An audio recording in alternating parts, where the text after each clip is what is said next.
I still have some timber laying around, some I've taken down myself, and the rest of it is taken down by the beaver. There are parts of the woods I don't have access to with a tractor, so to just get this done now, I decided to move the logs on the water instead.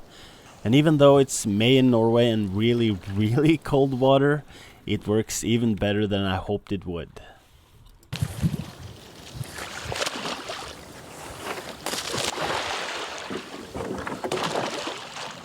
Because I have 4 relatively similar logs and 3 of them is floating, but 1 sinks. Why?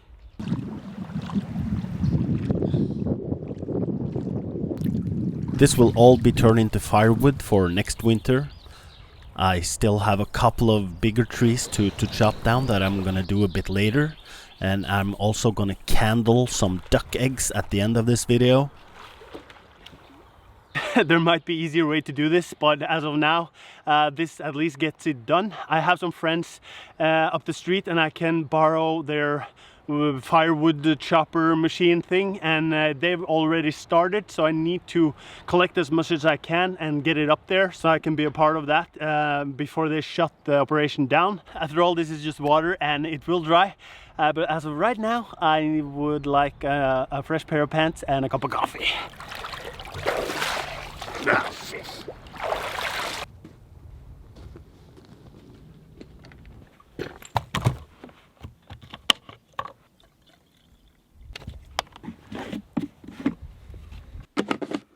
I still haven't decided on what to do with this area. I want to make a pen for animals, and I don't know if I should have trees in there or not. One thing is that I enjoy having trees around, and also the animals have something to scratch their heads on.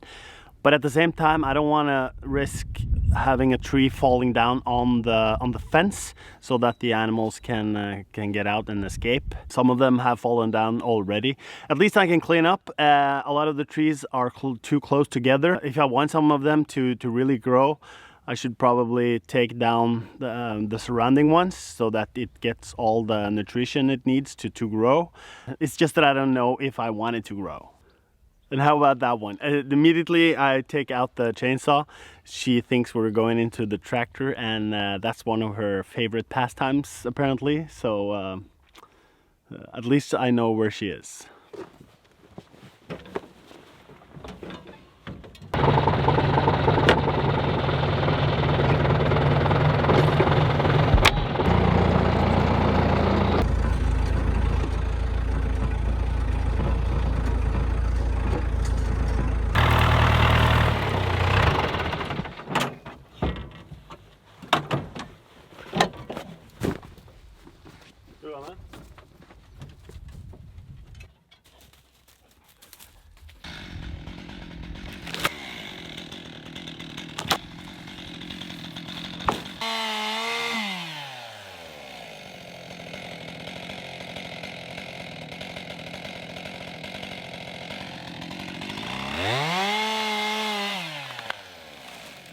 Okay, so I'm also taking down these 4 birches closer to my house. I'm gonna keep the one to the right, the bigger one, and let that be there and grow and be the main tree. By taking down the 4 on the left, I'll give the main one more space, more air, and more nutrition. I haven't decided if I should take down all the 4 yet. I'll figure that out, but before we take them down and go and check on the eggs to see if there are any ducks in there, I'm gonna go and pull up the trees from down the river.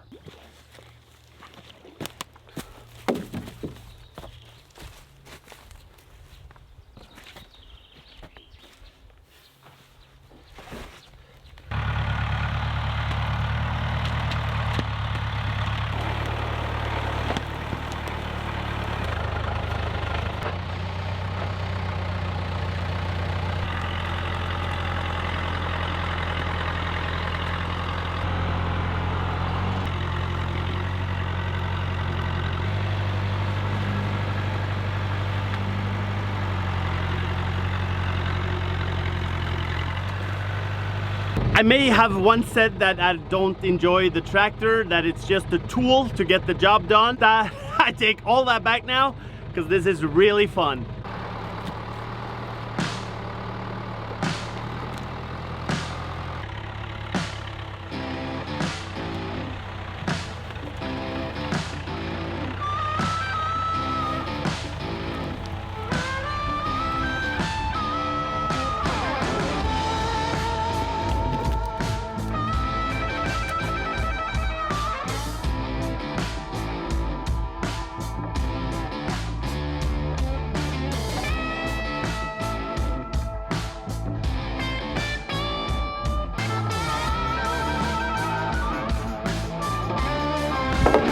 There's something about taking down trees that you don't want to do on impulse. They won't grow back up anytime soon.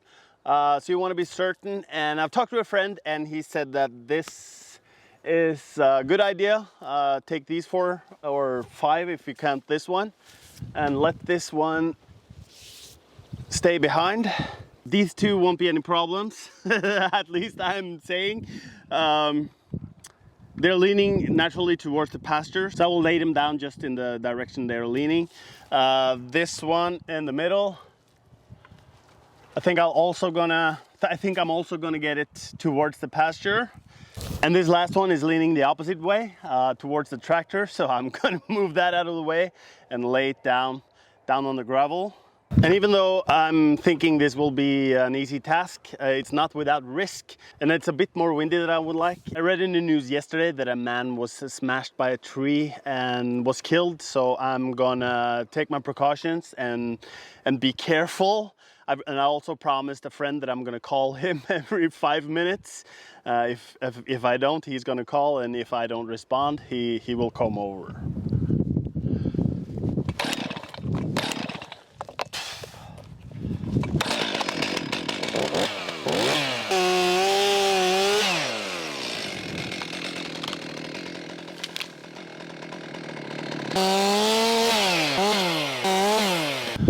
Okay, so this next one will fall in that direction.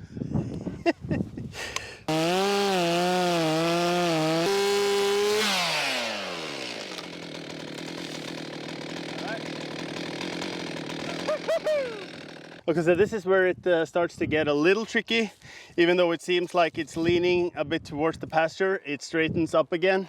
And I have this one, so I'm gonna cut all the way up here. Yeah.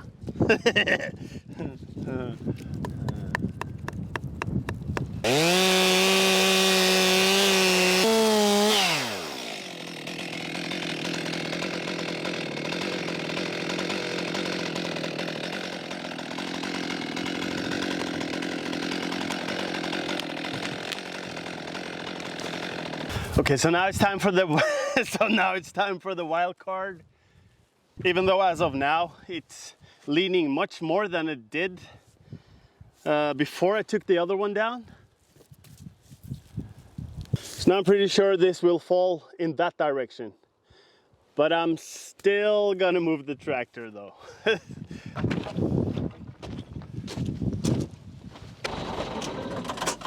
I put the cameras quite far away so that they won't get hit.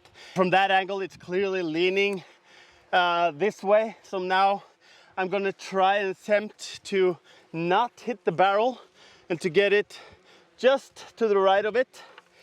The wind is picking up. I have an exit strategy over there. Here goes. All right.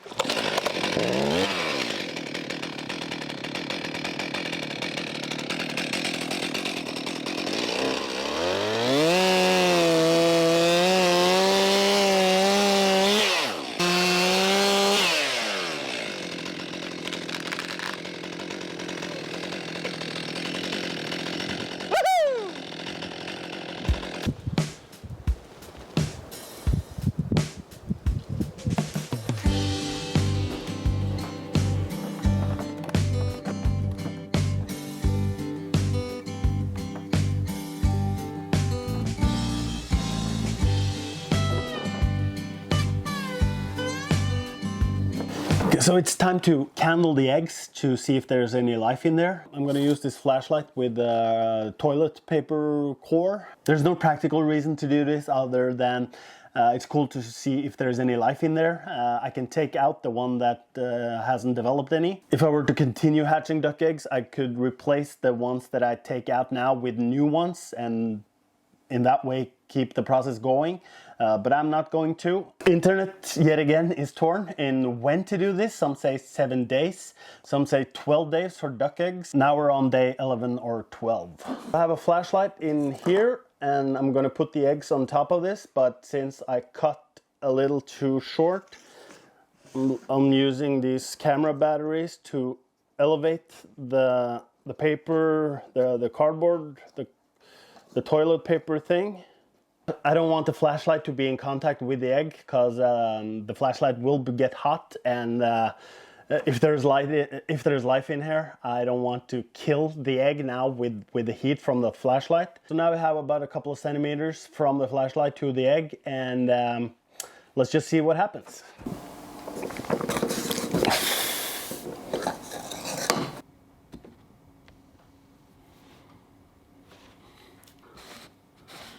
So this first one feels like a whole lot of nothing.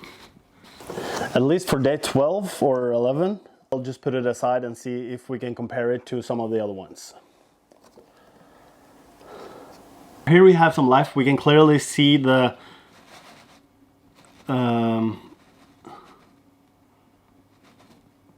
that something's happening in here. So that's one.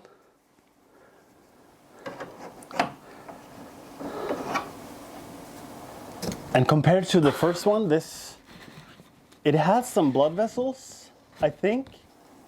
I'm not sure, but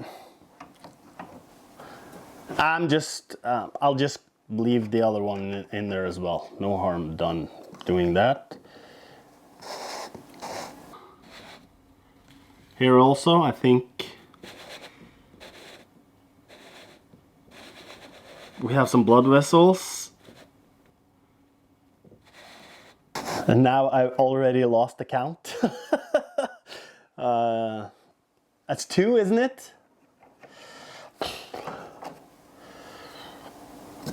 Something's definitely happening in here.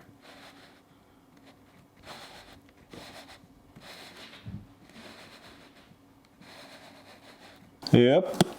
So I've already lost the count, so I'm just gonna do this, and this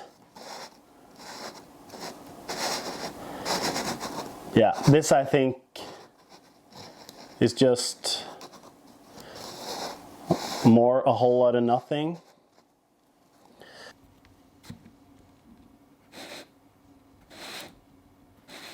This looks a bit weird, almost as I am turning these twice a day so that the thing in there won't stick to one of the sides. I don't know, maybe if that's what happened here. It's a little duck. This is the clearest one yet. With I don't know if that's the fetus, and you have the blood vessels. I don't know exactly what to look for, but in a lot of them something has happened. I think it's clear on this one that nothing happened. You can almost see it right through it, and you have also the yolk on the top there. And a lot of these other ones, you can see blood vessels, and some you can't, but there's at least something going on. So I'm just going to leave everyone in here so that I don't take out anything that I shouldn't. And now these eggs have been out in the open for some time. That's okay though, because in nature, mother duck would go and find food and drink and leave the eggs in the open. So this is just natural, but now I feel that I've spent a little too much time, so now I just want to get it back in.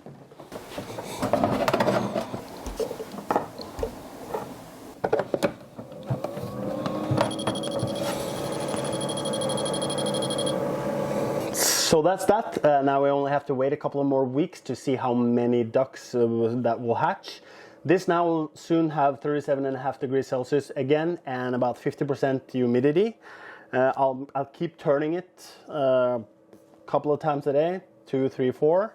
And I can't wait for the ducks to get here. Now what's left is to get the timber up to my friends up the street, but that's a tale for another time. Thank you for watching this one, and I'll see you next time.